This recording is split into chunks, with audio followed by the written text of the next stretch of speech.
اب آپ کو بتائیں کہ بینائی سے محروم افراد کا احتجاجی دھرنا 13ویں روز میں داخل ہو چکا ہے۔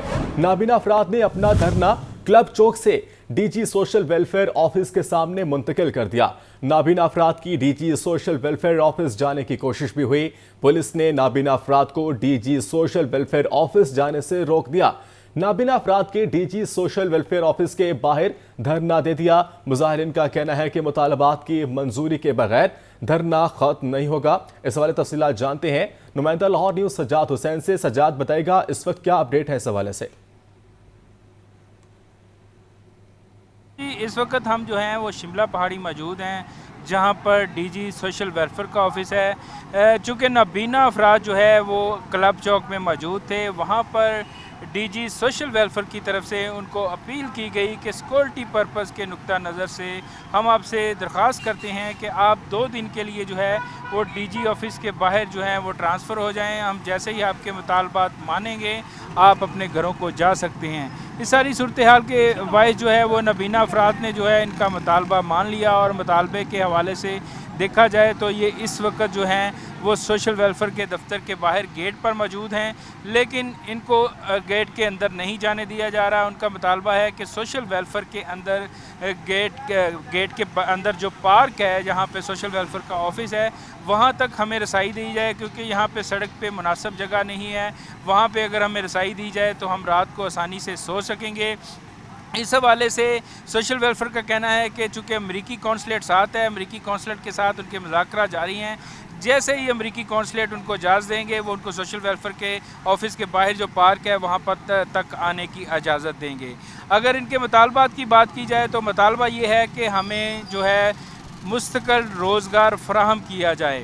اگر ہمیں مستقل روزگار فراہم نہیں کیا جاتا تو دوسری آپشن یہ ہے کہ مزدور کے برابر جو ہے وہ 37,000 لیبر کی جو مزدوری ہے اس کے مطابق ہمیں اسکالرشپ دی جائے، گھر بیٹھے جو ہے ہمیں اسکالرشپ دی جائے تاکہ ہم جو ہے اپنا روزگار گھر کا جو خرچہ ہے وہ چلا سکیں۔ دوسری جانب ان کے فوکل پرسن جو شاہ زیب ہیں اور حافظ ابو بکر ہیں نابینا افراد کے، ان کا کہنا ہے کہ 1% کوٹا، یعنی جو ڈسیبل پرسن ہیں ان کا کسی بھی جاب کے اندر کسی بھی دفتر کے اندر 3% کوٹا ہوتا ہے، جس کے اندر میں سے 1% کوٹا جو ہے وہ نابینا افراد کا ہے۔ اگر 1% کوٹے پہ عمل درآمد کیا جائے، ہم کوئی نجائز مطالبات نہیں کر رہے، ہم یہ نہیں کہہ رہے کہ ہمارے لیے الگ سے کوئی محکمہ قائم کیا جائے یا کوئی انسٹیٹیوٹ قائم کیا جائے۔ ہمارا صرف یہی مطالبہ ہے کہ جو ہمارا نابینا افراد کا 1% کوٹا ہے اس کو فل کر دیا جائے۔ اگر 1% یہ کوٹا فل ہو گیا تو پنجاب کے اندر جو ہے وہ 2,500 کے قریب جو ہے ان کی اسامیاں جو ہیں وہ فل ہو جائیں گی، جس سے ان کے روزگار کے مواقع بہتر ہو جائیں گے۔ جی ٹھیک ہے، بہت شکریہ سجاد حسین آپ کا۔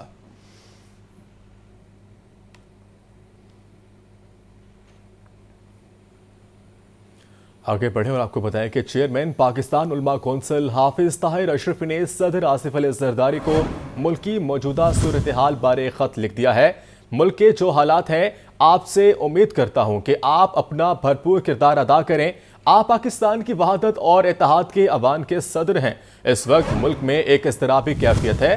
تفصیلات جانتے ہیں اس حوالے سے حمزہ خورشید سے۔ حمزہ، خط کا حوال مزید بتائیے گا آپ۔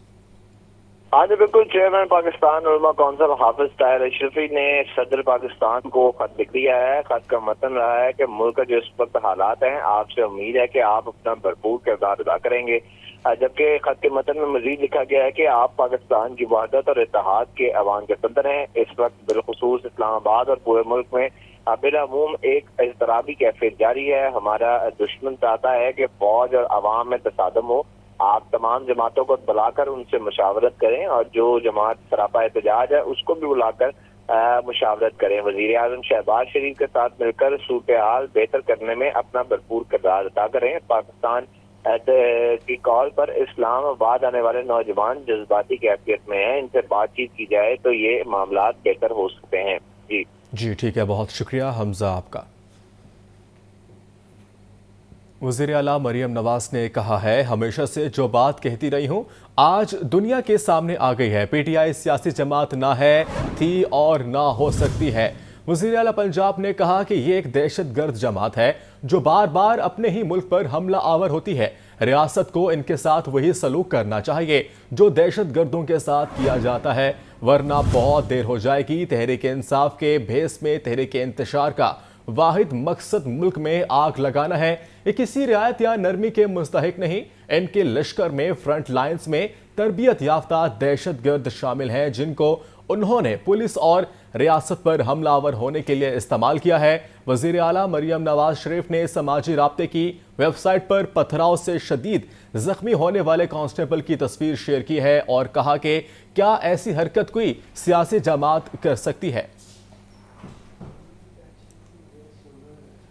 انتشار اور تشدد کی سیاست کو مسترد کرتے ہیں دھرنے اور مارچ کیوں کیے جا رہے ہیں؟ پاکستان کے حالات میں بہتری مخالفین کو ہضم نہیں ہو رہی۔ ماڈل ٹاؤن میں وفاقی وزیر اطلاعات عطا تارڑ کی پریس کانفرنس، بولے خیبر پختونخوا کے عوام ترقی سے محروم ہیں۔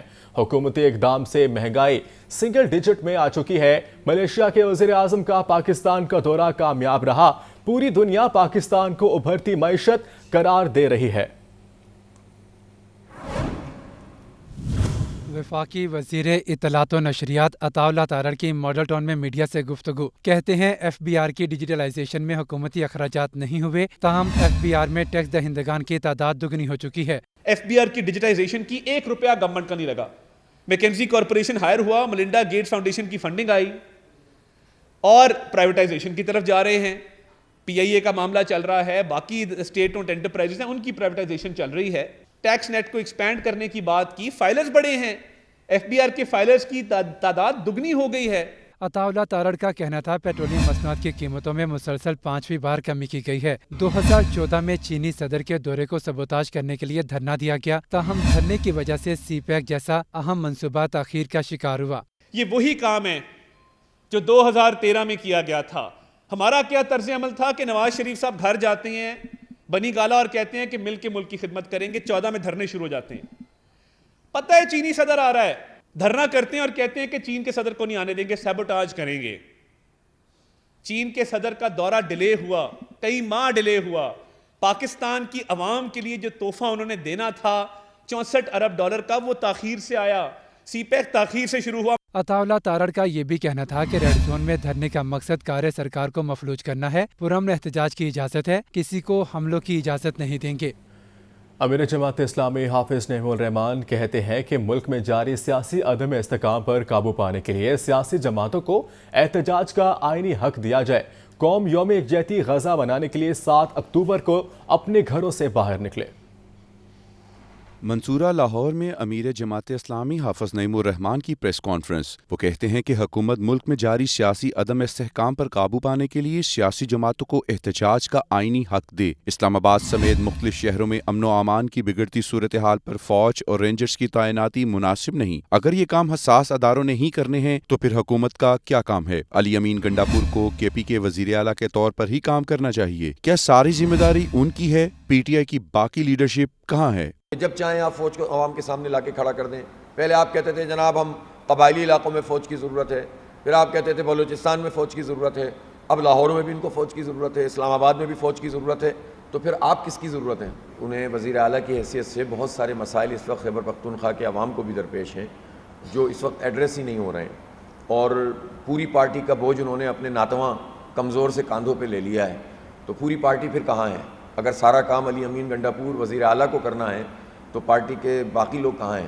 حافظ نعیم الرحمان نے کہا کہ قوم یوم یکجہتی غزہ منانے کے لیے 7 اکتوبر کو اپنے گھروں سے باہر نکلے اور دنیا کو پیغام دے کہ ہم اسرائیلی دہشت گردی پر خاموش نہیں بیٹھیں گے۔ میری ان سب لوگوں سے درخواست ہے کہ 12 بجے 7 اکتوبر کو گھر سے باہر نکلیں، اپنے گھر والوں کے ساتھ اور محلے والوں کے ساتھ نکل کر سڑک پہ آئیں، ویڈیو بنائیں، تصویر کھینچیں اور پوری دنیا کو یہ بات بتائیں کہ ہم فلسطینیوں کے ساتھ ہیں، ہمارے دل فلسطینیوں کے ساتھ دھڑکتے ہیں، ہم اسرائیل کی دہشت گردی کے خلاف ہیں۔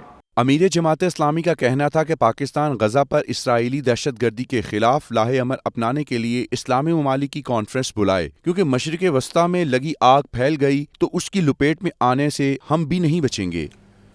پیپلز پارٹی اور جماعت اسلامی کا فلسطینیوں سے اظہار یکجہتی کا عزم سامنے آیا ہے۔ 7 اکتوبر کو پوری قوم کو یوم یکجہتی فلسطین منانے کی دعوت دی گئی ہے۔ دونوں جماعتوں کے رہنماؤں کا کہنا ہے 7 اکتوبر کو کسی سیاسی جماعت کا نہیں، سب کے ہاتھ میں صرف فلسطین کا جھنڈا ہوگا۔